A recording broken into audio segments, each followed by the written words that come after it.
Il-kap tal-Oppożizzjoni Alex Borg qal li l-Partit Nazzjonalista laqa individwalment lill imsieħba soċjali biex jiddiskuti magħhom dak li fisser qed ripetut fil-provista tal-elettriku u triq il-qudiem. F'intervista fuq Net FM, Dr. Borg qal li l-qtuf tad-dawl ilu jirrepetiruhu kull sajf mill-2023 u sostna li din is-sena is-sitwazzjoni kienet għar.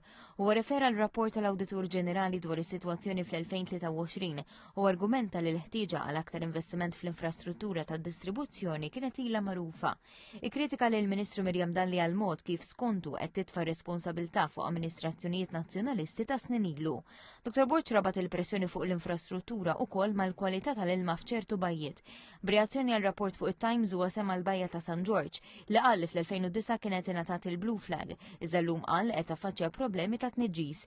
Huwa sostna li dawn il-problemi huma konsegwenza ta' mudell ekonomiku u turistiku li fil-fema tiegħu ifokaw wisq fuq iż-żieda fin-numri u fil-popolazzjoni mingħajr investiment infrastrutturali li laħaq ma l-istess tkabbir.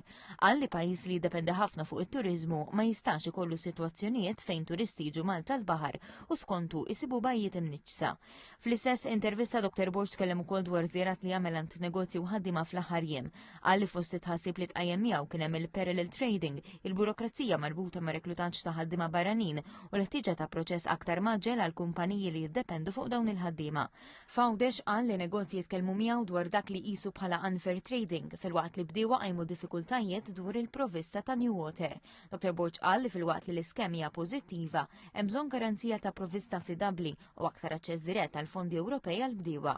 Intant mistoqsi dwar il-ġuri marbut mal-qtil ta' Daphne Caruana Galizia, il-kap tal-Oppożizzjoni qal li l-Partit Nazzjonalista tisegwi l-proċeduri b'kawtela u ħatar tim tekniku magħmul minn 6 avukati biex jevalwa l-eżitu tal-ġuri. Dr. Borg qal li ma jridx jagħmel kummenti li jistgħu jaffettwaw il-proċess ġudizzjarju. Iżda sostna li permezz ta' dak li qed joħroġ fil-ġuri, il-poplu qed jara u jevalwa x'kienet jiġri f'Kastilja fi żmien meta Joseph Muscat kien Prim Ministru. Dr. Borg qal li l-Partit Nazzjonalista se jkun lest biex iħabbar il-passi tiegħu la darba tingħata s-sentenza.